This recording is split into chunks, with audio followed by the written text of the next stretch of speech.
Shalom, selamat pagi saudara sekalian.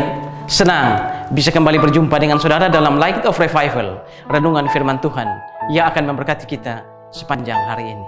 Mari kita melihat ayat kita, Yohanes 8 ayat yang ketiga. Maka ahli-ahli Taurat dan orang-orang Farisi membawa kepadanya seorang perempuan yang kedapatan berbuat zina. Mereka menempatkan perempuan itu di tengah-tengah. Baharui aku, Tuhan. Ketika kita mendengar kabar atau melihat orang yang tertangkap karena berzina atau berselingkuh, kita seringkali berusaha untuk melihat orang siapa itu. Atau ketika kita tidak melihat, maka kita selalu berusaha untuk mendapatkan kabar yang lengkap tentang perzinahan itu. Lalu kita merasa bahwa kita seolah-olah orang yang paling suci, orang yang paling bersih, orang yang paling baik. Padahal yang membedakan kita dengan orang-orang yang tertangkap berselingkuh atau berzina, perbedaan hanyalah mereka tertangkap dan kita belum. Kita tidak ada bedanya dengan mereka, tidak berbeda kotor dengan mereka. Tapi ketika kita melihat orang-orang seperti itu, kita merasa kita paling suci, kita paling baik. Ayat kita tadi, pagi-pagi benar, ahli-ahli Taurat dan orang-orang Farisi membawa seorang perempuan yang kedapatan berbuat zina kepada Yesus. Saudara, ayat itu mengatakan pagi-pagi benar, berarti masih pagi sekali. Dan ketika orang-orang masih tertidur, ketika keadaan masih sunyi, mereka membawa perempuan yang kedapatan berbuat zina kepada Yesus. Membawanya kemana? Ke bait suci. Lalu mereka mengatakan, Rabi, perempuan ini kedapatan berbuat zina. Menurut hukum Musa, perempuan-perempuan yang seperti ini harus dilempari dengan batu sampai mati.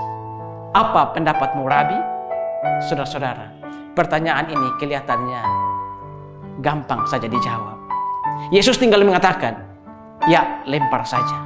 Atau dia tinggal mengatakan, jangan, ampuni dia. Tetapi saudara-saudara, pertanyaan ini adalah sebuah pertanyaan jebakan. Jawaban apapun yang diberikan oleh Yesus, itu akan membuat Yesus dihukum mati. Jika Yesus mengatakan, lempar batu, hukum mati dia. Saudara, tahukah saudara bahwa pada saat itu bangsa Israel dijajah oleh Romawi, dan yang berhak menentukan seorang dihukum mati atau tidak hanyalah pemerintahan Romawi. Ketika Yesus menjawab untuk menghukum mati perempuan itu, maka orang-orang akan berlari dan melapor kepada kekaisaran Romawi bahwa ada seorang Yahudi yang berani melakukan hukuman mati terhadap warga Yahudi, dan Yesus pasti dihukum mati. Kalau Yesus mengatakan ampuni dia, maka mereka akan berteriak bahwa dia adalah seorang penghujat Allah karena dia melawan hukum Taurat. Jawaban apapun yang diberikan oleh Yesus, itu akan membuat Yesus dihukum mati. Karena itu Yesus kemudian membungkuk dan menulis di tanah. Tetapi mereka terus mendesak dia, dan Yesus akhirnya bangun dan berkata, siapa di antara kalian yang tidak berdosa, dialah yang pertama kali melemparkan batu kepada perempuan ini. Setelah mendengar kata-kata Yesus seperti itu, seorang demi seorang mereka pergi, mulai dari yang tertua. Dan setelah itu Yesus tinggal bersama perempuan itu. Yesus lalu bertanya kepada perempuan itu, di manakah orang-orang itu? Tidak adakah yang menghukum engkau? Wanita itu menjawab, tidak ada Tuhan. Yesus lalu mengatakan, aku pun tidak menghukum engkau. Pergilah dan jangan berbuat dosa lagi mulai dari sekarang. Saudara-saudara, mengapa orang-orang Yahudi itu tidak ada yang berani melemparkan batu kepada perempuan itu? Karena jika mereka, ada seorang di antara mereka yang berani untuk melemparkan batu kepada perempuan itu, ingat kata-kata Yesus tadi, siapa di antara kalian yang tidak berdosa, dialah yang pertama kali melemparkan batu. Kalau ada orang yang berani melemparkan batu pertama kali kepada perempuan itu, berarti dia mengklaim dirinya orang yang tidak berdosa. Dan konsep orang Yahudi yang tidak berdosa itu hanya Allah. Berarti orang itu yang pertama kali melemparkan batu, dia menyamakan dirinya dengan Allah. Dan itu adalah penghujatan.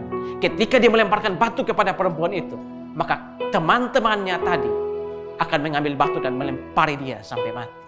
Saudara, ketika perempuan itu dibawa ke hadapan Yesus, perempuan itu hanya diam dan menunduk. Dia tidak mengatakan apa-apa. Padahal saudara, bisa saja dia beralasan, aku melakukan itu karena suamiku tua. Aku melakukan itu karena aku dijodohkan dengan laki-laki tua. Aku ini sudah lama tidak bersama suami. Dia tidak beralasan apa-apa. Padahal ada begitu banyak alasan yang bisa dia kemukakan. Dia hanya tertunduk dan dia sadar bahwa dia adalah seorang berdosa dan hukuman mati harus ditanggung. Karena itu dia hanya menunduk dan dia tidak berargumentasi. Oh saudara-saudara, Inilah sikap yang sangat menyentuh hati Tuhan. Tuhan selalu menanti orang-orang yang merasa dirinya berdosa, datang tidak berargumentasi dan memohon ampun atas dosa-dosa. Yesus mengatakan kepada perempuan itu, "Aku pun tidak menghukum engkau." Apakah dosa perzinahan itu bisa dilupakan begitu saja? Tidak, saudara. Dosa perzinahan juga adalah sebuah dosa yang hukumannya adalah mati. Mati dalam kematian kekal.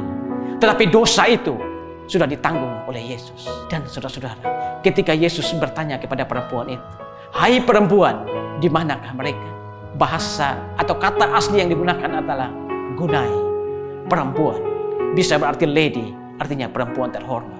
Mungkin ketika Yesus berkata seperti itu, perempuan ini berkata, "Tuhan, aku ini orang kotor, aku ini pendosa, aku ini pesina.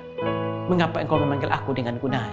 Saudara-saudara, sekotor apapun kita, sehina apapun kita di hadapan Tuhan, kita adalah gunai di hadapan Tuhan.